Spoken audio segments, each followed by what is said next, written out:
Welcome back professor గారు. తెలంగాణ రాజకీయాల్లో ఈ జూబ్లీ హిల్స్ బైపోల్ హడావుడి కనిపిస్తోంది సార్.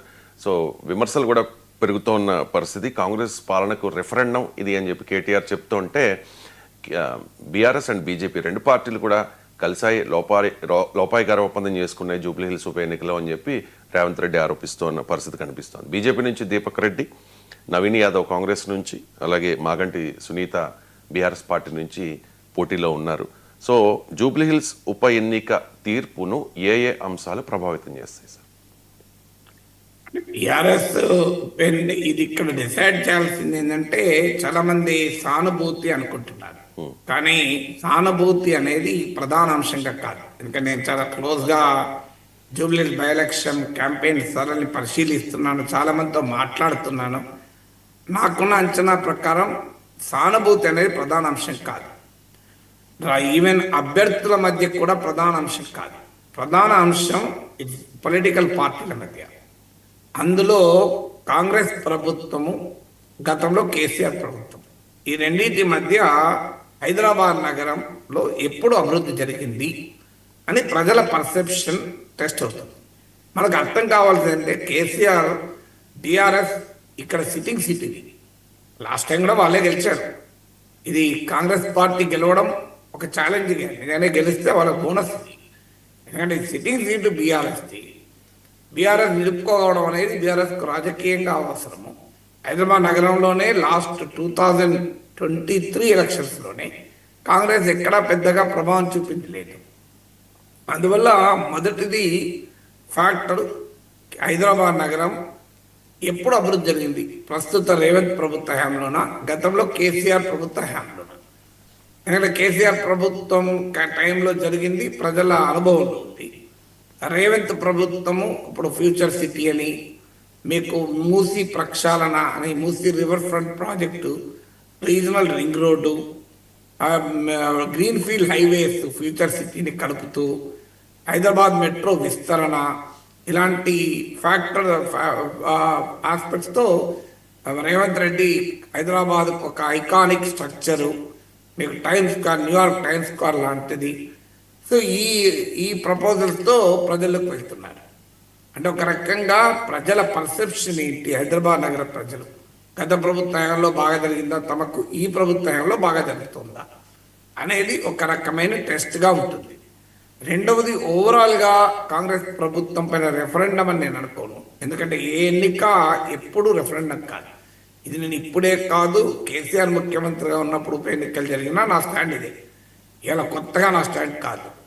రెఫరెండం అనేది ఎప్పుడూ ఒక ఎన్నిక ఉండదు. ఒక ఎన్నికకు మరో ఎన్నికకు సంబంధమే లేదు. నంద్యాల ఉప ఎన్నికల్లో టీడీపీ 20,000 మేరకు గెలిచింది నాకు గుర్తున్నంత వరకు. 2019 ముందు, 2019లో అది వైసీపీ 151 సీట్లు తెచ్చుకున్నది. సో బీజేపీ దుబ్బాక, హుజురాబాద్ ఉప ఎన్నికల్లో భారీ విజయం సాధించింది.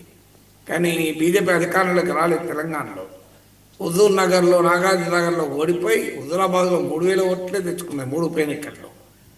కాంగ్రెస్ పార్టీ ఉప ఎన్నికలు ఘోరంగా చర్చలు పడింది. అదే కాంగ్రెస్ మళ్ళీ అధికారంలోకి వచ్చింది. అందువల్ల ఉప ఎన్నికలే కాదు, ఏ ఎన్నిక మరో ఎన్నికకు రెఫరెండం కాదు. కానీ ఓవరాల్గా కాంగ్రెస్ ప్రభుత్వం పట్ల ప్రజల సంతృప్త స్థాయి ఒక ఫ్యాక్టర్గా మాత్రం ఉంటుంది. పూర్తిగా అదే డిసైడ్ చేస్తాను అనుకోను, కానీ ఒక ప్రజల సంతృప్త స్థాయి ఏంది, level of satisfaction or dissatisfaction ఏముంది అనేది ఒక రెండవ ఫ్యాక్టర్గా ఉంటుంది. మూడో ఫ్యాక్టర్ ఏంటి అంటే ముస్లిం ఫ్యాక్టర్. ఎందుకంటే ఇక్కడ 1,00,000 ఓట్లకు పైగా జూబ్లీ హిల్స్లో ముస్లిం ఓటింగ్ ఉంది. ఐ థింక్ అతిపెద్ద సామాజిక వర్గం ముస్లిమ్సే అనుకుంటారు. క్రిస్టియన్స్ కూడా కొన్ని వేలల్లో ఉంటారు, కానీ ముస్లిమ్స్ ప్రధానమైన కాన్స్టిట్యున్సీ. ముస్లిం ఓటు లాస్ట్ ఎలక్షన్స్లో క్లియర్గా బీఆర్ఎస్కు పడింది. ఎంఐఎం బీఆర్ఎస్ల మధ్య ఒడంబడిక, మిత్రపక్షమని కేసీఆర్ సంబోధించేవారు. ఇప్పుడు ఎంఐఎం ఫిరాయించి కాంగ్రెస్ మద్దతు ఇస్తుంది. ఐ థింక్ బహిరంగంగానే ప్రకటించినట్లుంది. సో కానీ ప్రజలు ఎంఐఎం తీసుకున్న పొలిటికల్ స్టాండ్ను క్షేత్రస్థాయిలో ముస్లిం ఓటర్లు అప్రిషియేట్ చేస్తారా? ఎందుకంటే 10 ఏళ్ల పాటు బీఆర్ఎస్తో అనుబంధం ఉంది. సో బీఆర్ఎస్ వాదన ఏంటంటే, మేము మా సంక్షేమ పథకాలు ముస్లింలకు రెసిడెన్షియల్ స్కూల్ అని, మేము షాదీ ముబారక్ అని, రంజాన్ తోఫాను అమలు చేస్తాం, ఇది బీఆర్ఎస్ చెప్తోంది. లేదు, దేశంలోనే బీజేపీని ఓడించగలిగే శక్తి కాంగ్రెస్ నాయకుడు రాహుల్ గాంధీ కనుక ముస్లిం ఓటు కాంగ్రెస్ వైపు గ్రావిటేట్ అవుతుంది. కర్ణాటకలో చూసాం, మనం లోక్సభ ఎలక్షన్లో తెలంగాణలో చూసాం, బీహార్లో కూడా ఇప్పుడు కాంగ్రెస్ పార్టీ ఎక్కువ సీట్లు అడగడానికి అదొక కారణం. ఎందుకంటే RJD Vijaya formula Muslim Yadav MY formula. ఆ ఎంవై ఫార్ములాలో ఎంలో కాంగ్రెస్ గడ్డి కొట్టింది. మీరు ఉత్తరప్రదేశ్లో కూడా లోక్సభ ఎలక్షన్లో చూసాం. అందువల్ల కాంగ్రెస్ పార్టీ వైపు ఎంఐఎం మారడం, దాన్ని ముస్లిం ఓటర్లు హర్షిస్తారా, యాక్సెప్ట్ చేస్తారా క్షేత్రస్థాయిలో అనేది ఒక థర్డ్ ఫ్యాక్టర్గా ఉంటుంది. కోర్స్ ఫోర్త్ ఫ్యాక్టర్ ఎంతో కొంత అభ్యర్థిపై కూడా ఆధారపడి ఉంటుంది. మరి నవీన్ యాదవ్కు ఉండే ఇమేజ్ ఏంటి, మాగంటి సునీతకు ఉండే ఇమేజ్ ఏంటి, దీపక్ రెడ్డికి ఉండే ఇమేజ్ ఏంటి, పార్టీ కార్యకర్తల పర్సెప్షన్ ఏంటి, ఓటర్ల పర్సెప్షన్ ఏంటి అనేది నాలుగవ ఫ్యాక్టర్గా కూడా ఈ ఎన్నికలను ప్రభావితం చేస్తుంది. ఐదవది క్యాంపెయిన్ ఏ స్థాయిలో జరుగుతుంది, ఏ స్థాయిలో పోలరైజేషన్ జరుగుతుంది. ఇప్పుడు కాంగ్రెస్ పార్టీకి ప్రతిపక్షంలో ఒక పార్టీ మధ్యనే పోలరైజ్ అయింది అనుకోండి, మరో పార్టీ స్క్వీజ్ అవుట్ అయిపోతుంది. మీకు ఎప్పుడు కూడా ఎన్నికల్లో ఏమవుతుందంటే, మీకు హుజరాబాద్ ఉప ఎన్నిక ఉదాహరణ, కాంగ్రెస్ పార్టీకి 3,000 ఓట్లు వచ్చాయి. అంతకుముందు ఎన్నికల్లో 60,000 60,000 ఎబో వచ్చింది. ఎందుకు అంటే ఈ పోలరైజేషన్లో స్క్వీజ్ అవుట్ అవుతుంది. సో పోలరైజేషన్ ఏ మేరకు జరుగుతుంది, లేదు ఓటు స్ప్లిట్ ట్రయాంగులర్ కాంటెస్ట్గా ఉంటుందా, ముఖాముఖి పోటీగా ఉంటుందా. అపోజిషన్ ఓటు స్ప్లిట్ అయింది అనుకోండి, బీఆర్ఎస్ బీజేపీ మధ్య, కాంగ్రెస్కి అడ్వాంటేజ్ ఉంటుంది. లేదు ఈ అపోజిషన్ స్పేస్లో రెండు పార్టీలు కాక ఒక పార్టీ స్క్వీజ్ అవుట్ అయిపోయి మొత్తం ఓటింగ్ అంతా ఒక పార్టీ వెనకాల కన్సాలిడేట్ అయింది అనుకోండి, కాంగ్రెస్ పార్టీకి ఛాలెంజ్ ఎదురవుతుంది. సో అందువల్ల ఈ పోలరైజేషన్ జరుగుతుందా లేదా అనేది ఒక ఫ్యాక్టర్. మీకు దుబాకలో జరిగిన పోలరైజేషన్ తక్కువ, అందుకే అక్కడ కాంగ్రెస్ పార్టీ క్యాండిడేట్ బెటర్గానే ఓటింగ్ వచ్చింది. అక్కడ మీకు బీజేపీ 1000 ఓట్లతో గెలవాల్సి వచ్చింది. అదే హుజురాబాద్లో భూమి ఆకాశాలు ఏకం చేశారు కేసీఆర్ ఇట్లా ఓడించడానికి. కానీ పోలరైజ్ అయిపోయింది బీఆర్ఎస్ వర్సెస్ ఈటల అని. దాంతో కాంగ్రెస్ పార్టీ 3,000 ఓట్లు వచ్చి 25,000 ఓట్లతో ఈటల అందరూ గెలిచారు. అందువల్ల ఎప్పుడు కూడా ఈ పోలరైజేషన్ ఏ స్థాయిలో ఉంటుంది అనేది ముఖ్యం. మునుగోడు ఉంది, మీకు మునుగోడులో Congress BRS BJP triangular contest అయింది. అక్కడ బీఆర్ఎస్ బయటపడింది మీరు గమనిస్తే. అంటే అపోజిషన్ పేరు డివైడ్ అయింది కనుక మీకు దుబ్బాక బీజేపీ గెలిచింది, బీఆర్ఎస్ మీకు హుజురాబాద్ బీజేపీ గెలిచింది. కానీ మెజార్టీలో తేడా. మునుగోడులో రాజగోపాల్ రెడ్డి నిజంగా మీకు రఘునందన్ రావు ఇతరుల కన్నా ఏమాత్రము తక్కువ బలం ఉన్న నాయకుడు కాదు, అయినా ఓడిపోయారు. అమిత్ షా వచ్చి క్యాంపెయిన్ చేశారు. సో అందువల్ల ఈ పోలరైజేషన్ ఏ స్థాయిలో జరుగుతుంది అనేది ఒక ఫ్యాక్టర్. ఆరవది స్థానికంగా ఉండేటువంటి సమస్యలు, ఆ డెవలప్మెంట్ అభివృద్ధి, ఇవన్నీ ఆడుండే లోకల్ ఇష్యూస్, ఇవన్నీ కూడా ఒక ఫ్యాక్టర్స్గా ఉంటాయి. ఎందుకంటే Jubilee hills is a very divorce constituency అని అనుకుంటాను. జూబ్లీ హిల్స్ అన్నిటితోనే బాగా డబ్బున్న వాళ్ళ నియోజకవర్గం అని. పెద్ద పెద్ద గేటెడ్ కమ్యూనిటీస్ ఉన్నాయి, సంపన్న వర్గం ఉంది, అతి సామాన్యుడు స్లమ్స్లో ఉండే ఓటర్లకు కూడా ఉన్నారు. నేను కూడా జూబ్లీ హిల్స్లో అసెంబ్లీ సెగ్మెంట్లో ఓటర్ను కనుక ప్రత్యక్ష అనుభవం కూడా. గేటెడ్ కమ్యూనిటీస్, హైరైజ్ అపార్ట్మెంట్స్ ఉన్నాయి, ఇందులో పెద్ద పెద్ద విల్లాస్ ఉన్నాయి, పెద్ద పెద్ద మ్యాన్షన్ లాంటి ఇల్లు ఉన్నవాళ్ళు ఉన్నారు, చిన్న చిన్న గదుల్లో జీవించే వాళ్ళు కూడా ఉన్నారు. అందువల్ల it is a very mixed constituency. అందువల్ల వివిధ సామాజిక వర్గాలు, వివిధ ఆర్థిక సామాజిక వర్గాలు ఏ రకంగా స్పందిస్తాయి, ఇలాంటి ఫ్యాక్టర్స్, ఎంత ఓటింగ్ జరుగుతుంది, ప్రజలు ఏ మేరకు ఉత్సాహం చూపుతారు ఓటింగ్లో పాల్గొనడానికి, ఇలాంటి అనేక ఫ్యాక్టర్స్ జూబ్లీ హిల్స్ వర్డిక్ట్ను డిసైడ్ చేస్తాయి. అన్నిటికీ మించి అలాగే ఇప్పుడు మీకు ఈ హైడ్రా కూడా ఉంటుంది. మీరు హైడ్రా పెద్ద కాంట్రవర్సీ. హైడ్రా ఏం చేస్తుంది అన్న దానికన్నా హైడ్రా పైన పర్సెప్షన్ ఏంటి, ఓటర్లు నిజంగానే స్వాగతిస్తున్నారు, హైడ్రా పట్ల వ్యతిరేకత ఉందా. ఎందుకంటే హైడ్రా పట్ల అప్రిషియేట్ చేసేవారు ఉన్నారు, హైడ్రా పట్ల ఫియర్స్ ఉన్నాయి, పర్సెప్షన్ ప్రాబ్లం ఉంది. మీకు హైడ్రా విషయంలో పర్సెప్షన్ మేనేజ్మెంట్ ఒక సమస్యగా ఉంది. ఇవన్నీ కూడా ఫ్యాక్టర్స్గా పనిచేస్తాయి. ఇక రేవంత్ రెడ్డి ఆరోపిస్తూ ఉన్నారు సార్, జూబ్లీ హిల్స్ ఉప ఎన్నికలో బీఆర్ఎస్ అండ్ బీజేపీ రెండు పార్టీలు కూడా కుమ్మక్కయ్యాయి అని చెప్పేసి. గతంలో కూడా 2023లో కూడా అసెంబ్లీ ఎన్నికల సందర్భంగా కాంగ్రెస్ పార్టీ ఇదే ఆరోపణ చేస్తుంది కదా సార్. వాస్తవంగా బీఆర్ఎస్కి పెద్ద డ్యామేజ్ కూడా అయింది. సో ఎందుకు రేవంత్ రెడ్డి ఈ ఆరోపణ ఇప్పుడు చేస్తూ ఉన్నారు మళ్ళీ, అండ్ ఇది నిజమేనా? అంటే ఒక్క ఉప ఎన్నికలో ఒడంబడిక ఉంటుందా? ఎందుకంటే ఏ రాజకీయ పార్టీ కూడా తన ఉనికిని చాటుకోవాలి ఇప్పుడు. ఎందుకంటే పోటీ జరుగుతున్నది అపోజిషన్ స్పేస్ కొరకు. మీకు నిజంగా పోటీ కాంగ్రెస్తో కాదు, వాస్తవంగా జరుగుతున్న పోటీ ఇది బీఆర్ఎస్ బీజేపీకి మధ్య అని చెప్పాలి. ఎందుకంటే అపోజిషన్ ఈ ఉప ఎన్నికతో కాంగ్రెస్ ప్రభుత్వం పడిపోయేది లేదు, రేవంత్ రెడ్డి ప్రభుత్వానికి ప్రమాదం ఏర్పడేది లేదు. కోర్స్ రాజకీయ సవాళ్ళు పెరగచ్చు, పొలిటికల్ పర్సెప్షన్ ఒక ఎఫెక్ట్ కావచ్చు, నేను అవి రాజకీయ వాతావరణం వేడెక్కచ్చు, ఇవన్నీ ఉంటాయి. కానీ ప్రాక్టికల్గా గవర్నమెంట్ స్టెబిలిటీకి ఇది ప్రమాదం ఏమీ కాదు. ఎందుకంటే జూబ్లీ సిట్టింగ్ సీట్, అది బీఆర్ఎస్ సిట్టింగ్ సీట్, కాంగ్రెస్ గెలిచిన సీట్ కాదని. కాంగ్రెస్ గెలిచిన సీట్ అంటే ఒక పరీక్ష, తన సీట్ తాను నిలబెట్టుకుంటుందా లేదా అని.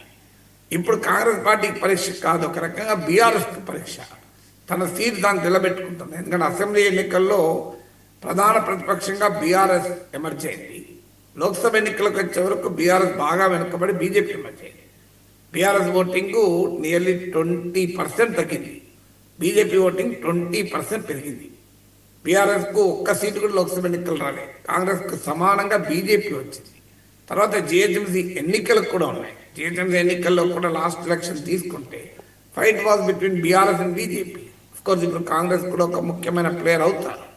సో అందువల్ల అపోజిషన్ స్పేస్లో తమ ఉనికి కొరకు బీఆర్ఎస్ బీజేపీ ఇప్పుడు పోటీ పడుతున్నాయి. ఎందుకంటే ఇప్పుడు కనుక ఏ రెండు పార్టీల్లో ఒక పార్టీ ముందుండి గెలవడం కూడా కాదు నేను చెప్పేది, గెలిస్తే ఇంకా వేరే విషయం, ముందుండి ఇంకో పార్టీ వెనుకబడింది అనుకోండి, అసలు ఆ పార్టీని ప్రజలు ప్రత్యామ్నాయంగా భావించరు.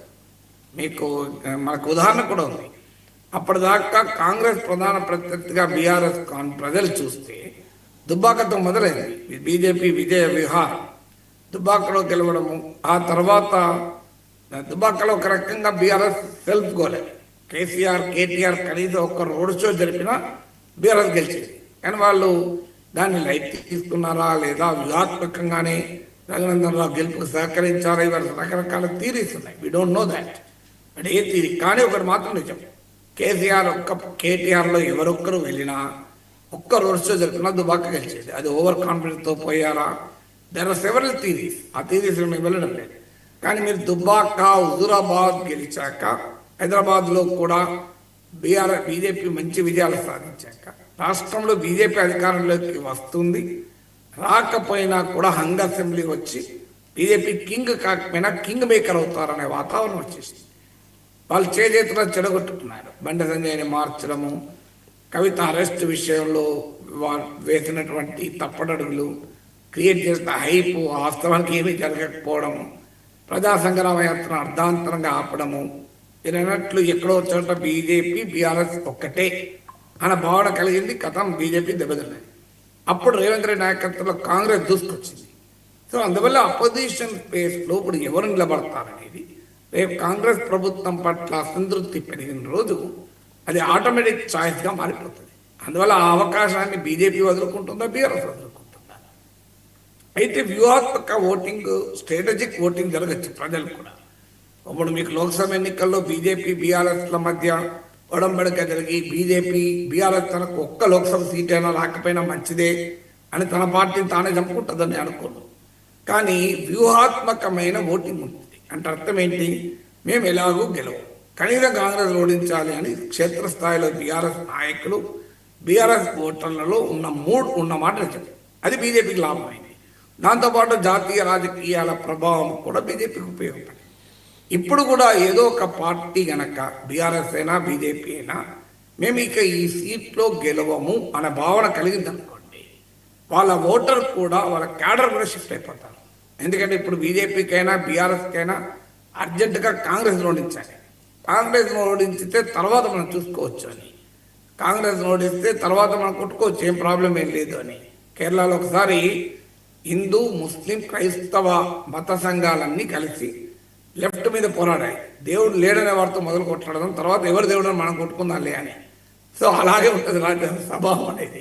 అందువల్ల కాంగ్రెస్లో కదారు ఓడిస్తే అది ఇద్దరికి లాభం కదా, బీఆర్ఎస్ లాభం, బీజేపీ లాభం. తర్వాత ఎవరు ఆ ప్లేస్ ఆక్రమించాలని తర్వాత చూసుకోవచ్చు అనే భావన పార్టీ నాయకత్వంలో ఉండకపోవచ్చు. ఎందుకంటే పార్టీ నాయకత్వానికి ఏ పార్టీ అయినా సొంతగా తన పార్టీ తానే చెప్పుకోదు, కానీ క్యాడర్లో ఆ భావన రావచ్చు.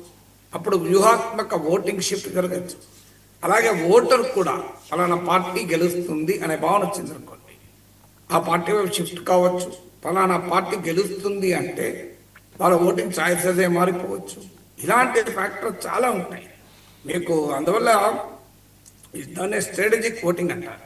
అంటే ప్రజలు ఒక పార్టీని ఓడించాలి అని అనుకున్నారు అనుకోండి, నచ్చినా నచ్చకపోయినా ఇంకో పార్టీ కొట్టేస్తారు. ఎవరు ఆ పార్టీని ఓడించే శక్తిలో వాళ్ళు ఓడిస్తారు. కాంగ్రెస్ అలాగే కదా 2022 లాభపడింది. కేసీఆర్ ఓడించాలని ప్రజలు భావించారు గట్టిగా, ముఖ్యంగా రూరల్ ఏరియాస్లో. సో కాంగ్రెస్ కనబడ్డది. ఎందుకంటే బీజేపీ పైన అనుమానాలు పెరిగాయి. బీజేపీ నిజంగానే చిత్తశుద్ధితో ఉందా అని దానితో కాంగ్రెస్ పార్టీ గెలుచుకొని వచ్చేసింది.